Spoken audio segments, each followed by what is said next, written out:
Hello दोस्तों, दो chemical sector company दीपक nitrite और आरती इंडस्ट्रीज लेटेस्ट रिव्यू करेंगे दोस्तों 2024 में। सब कुछ बिजनेस के बारे में इस वीडियो में हम जानने वाले हैं। शुरुआत करते हैं मार्केट कैप के साथ, तो इससे पता चलेगा कि कौन कितना बड़ा है। तो दीपक नाइट्राइट मार्केट कैप है 31,446 करोड़ और एक शेयर की कीमत अभी 2,306 के पास में है। और आरती इंडस्ट्रीज 24,444 करोड़ का मार्केट कैप और करंट प्राइस 674 के पास में हमको देखने को मिल रहा है। तो बहुत सारे रेशियोज हैं, सब कुछ हम लोग थोड़ी देर में एनालिसिस करने वाले हैं। तो मार्केट कैप के हिसाब से दीपक नाइट्राइट बड़ी कंपनी है।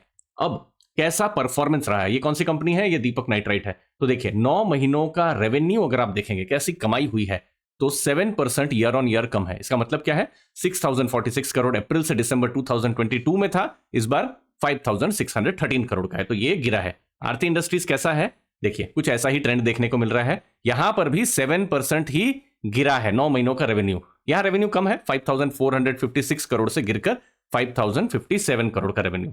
ठीक है, अब प्रॉफिट्स का कैसा है 9 महीनों में, तो 9 महीनों का एबिटा है जो दीपक नाइट्राइट का, वो भी गिरा है 10% और 879 करोड़ का एबिटा यहां पर देखने को मिल रहा है। मतलब earning before interest, tax, depreciation, amortisation और फिर बाद में टैक्स, डेप्रिसिएशन सबके बाद में नेट प्रॉफिट कितना आ रहा है कंपनी का, 557 करोड़। ये भी अगेन 10% ईयर ऑन ईयर कम होने को हमको देखने को मिल रहा है।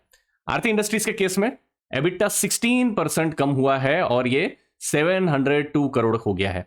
और प्रॉफिट और ज्यादा यहां पर इंपैक्ट हुए हैं, 28% यहां प्रॉफिट गिरे हैं और 285 करोड़ यहां प्रॉफिट हमको देखने को मिल रहा है दोस्तों। जहां दीपक नाइट्राइट के केस में सिर्फ 10% एबिटा और प्रॉफिट ग्रोथ जो है डीग्रो इन्फेक्ट हुआ है, यहां पर कुछ ज्यादा ही हमको डीग्रोथ देखने को मिल रहा है आरती इंडस्ट्रीज के केस में दोस्तों। नेक्स्ट जाते हैं, अब दीपक नाइट्राइट का जो की बिजनेस है उसको समझते हैं। तो देखिए केमिकल कंपनी है और दो मेन प्रोडक्ट्स हैं, इंटरमीडिएट्स और फिनोलिक्स। अब इंटरमीडिएट्स जो है, एडवांस्ड इंटरमीडिएट्स है, उनका यूज जो है वो फिनिश्ड प्रोडक्ट्स में होता है, जैसे फार्मा, एग्रोकेमिकल, डाइज। ये जो बनाना है तो फिनिश्ड प्रोडक्ट कैसे बनेगा, एडवांस इंटरमीडिएट से बनेगा। ठीक है, फिनोलिक्स उनका भी यूजेज है, उनका यूज कहां होगा, फूड एग्रीकल्चर में, फिर बेवरेजेस में, फिर कॉस्मेटिक्स में, वहां पर होगा। अभी आप देखेंगे डेट फ्री स्टेटस है, एक बड़ा टर्म लोन था उनका, उन्होंने पेमेंट कर दिया है, किसने, दीपक नाइट्राइट ने। तो स्पेशलिटी केमिकल में एक बड़ा नाम है जो दीपक नाइट्राइट है। अब चैलेंज क्या आ रहा है, हमने देखा ना रेवेन्यू तो कम हो गए हैं, तो देखिए जो केमिकल्स हैं उनका डिमांड इंपैक्ट हुआ है। अब कुछ एंड यूजर जैसे एग्रोकेम है या टेक्सटाइल है, ये देख रहे हैं आप दोस्तों, ये एग्रीकेम है, फिर डाइज, टेक्सटाइल्स, ये सब जगह में इश्यूज चल रहे हैं, प्रॉब्लम चल रहे हैं। अब बहुत जो प्रोडक्ट्स जो है, जो डिमांड वाला जो चीज है वो अभी नहीं है, डोमेस्टिक भी चैलेंज है और इंटरनेशनल भी चैलेंज है। तो अगर वहीं का जो कस्टमर ही है वही अभी चैलेंज में है, तो वो कैसे फिर नए ऑर्डर्स के लिए बात करेगा। तो ये एक ग्लोबल चैलेंज चल रहा है। तो इसका मतलब ये नहीं है कि कंपनी स्पेसिफिक चैलेंज है।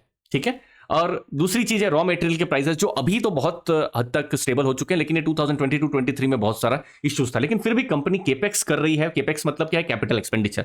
अपने बिजनेस को बढ़ाने के लिए वो बहुत ज्यादा ग्रोथ कर रही है, अलग अलग प्रोजेक्ट्स में वो पैसा इन्वेस्ट कर रही है दीपक नाइट्राइट। तो एक इंटरनेशनल लेवल का इशू चल रहा है जहां पर डिमांड स्लो डाउन है, और हम सुनते भी रहते हैं ना कि जैसे इंडिया की इकोनॉमी तो बढ़िया चल रही है, लेकिन यूरोप में या फिर जो यूएस मार्केट है, नॉर्थ अमेरिकन जो दूसरी मार्केट्स है, वहां पर चैलेंजेस चल रहे हैं। तो ये सब इंपैक्ट यहां पर भी हो रहा है।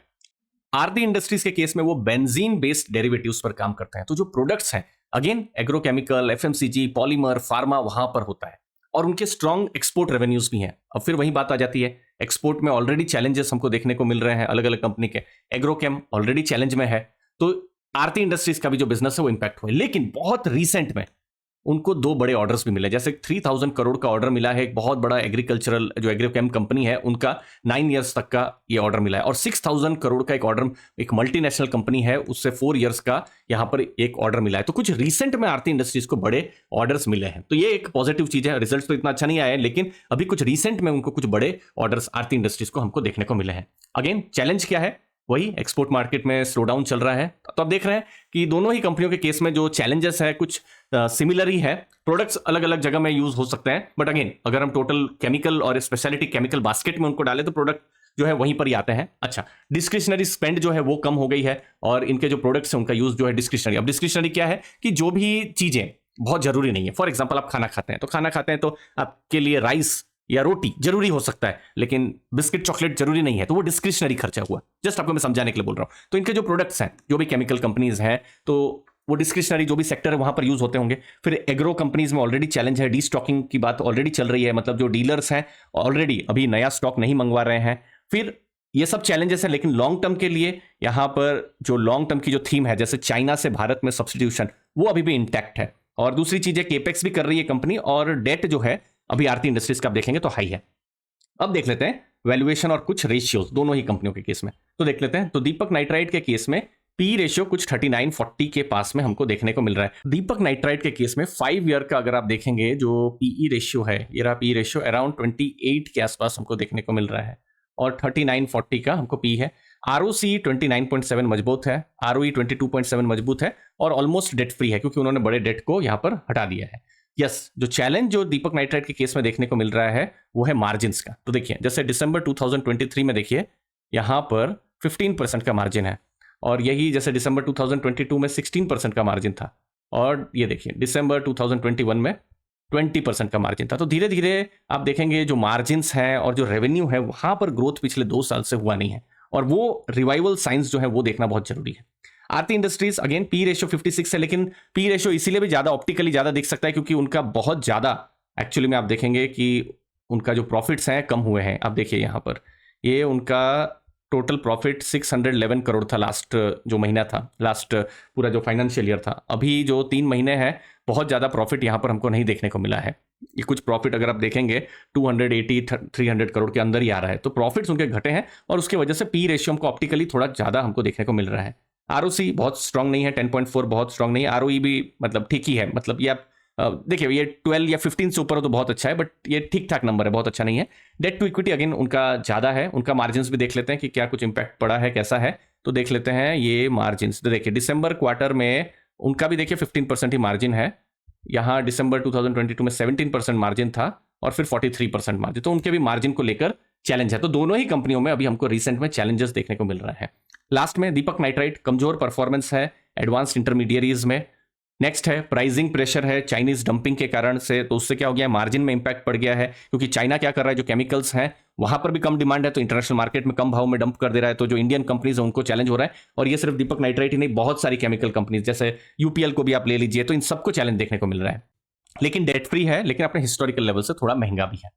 आरती इंडस्ट्रीज रिवाइवल डाइज और पिगमेंट्स में हुआ है, कुछ नए कॉन्ट्रैक्ट मिले हैं, ये एक पॉजिटिव है। एक्सपेंशन प्रोजेक्ट में उनका फोकस अभी हमको देखने को मिल रहा है, और क्रेडिट रेटिंग AA ये एक स्ट्रांग है। अब इनके केस में रिवाइवल साइंस को देखना जरूरी है क्योंकि बिजनेस तो ठीक है अभी चैलेंज में जा रहा है, लेकिन वो क्या कर रहे हैं, केपेक्स कर रहे हैं, बहुत ज्यादा खर्चा भी कर रहे हैं अपने नए नए प्रोजेक्ट्स पर, और अभी तो हमने देखा ही कि रिजल्ट्स बहुत अच्छे नहीं आए हैं। लेकिन यस, अगर आने वाले क्वार्टर में Q4 Q1, और ये सिर्फ आरती इंडस्ट्रीज ही नहीं, दीपक नाइट्राइट के लिए भी, दोनों ही के केस में रिवाइवल साइंस देखना है। अभी ऑप्टिकली हमको पी रेशियो ज्यादा देखने को लग सकता है, लेकिन अगर प्रॉफिट अचानक से बढ़ जाए तो फिर जैसे टाटा मोटर्स ही आप ले लीजिए, अगेन टाटा मोटर्स एकदम अलग सेक्टर हो गया, लेकिन वो लॉसेस में चल रही थी, लेकिन जैसे ही प्रॉफिट्स वहां पर आए तो पी रेशियो बिल्कुल उनका ठीक ठाक हो गया। तो इसीलिए रिवाइवल साइंस जैसे यहां पर आरती इंडस्ट्रीज में देखना है, जो इंपोर्ट सब्स्टिट्यूशन की थीम अभी भी है, अगर इंटरनेशनल मार्केट मजबूत हो जाती है तो दोनों ही कंपनियों के लिए अच्छा हो सकता है। बट फिलहाल दोनों ही कंपनियां एक चैलेंजिंग एनवायरमेंट से हमको गुजरती हुई नजर में आ रही है। दोस्तों धन्यवाद आपके समय के लिए, मुझे उम्मीद है आपको वैल्यू मिली होगी। थैंक यू दोस्तों।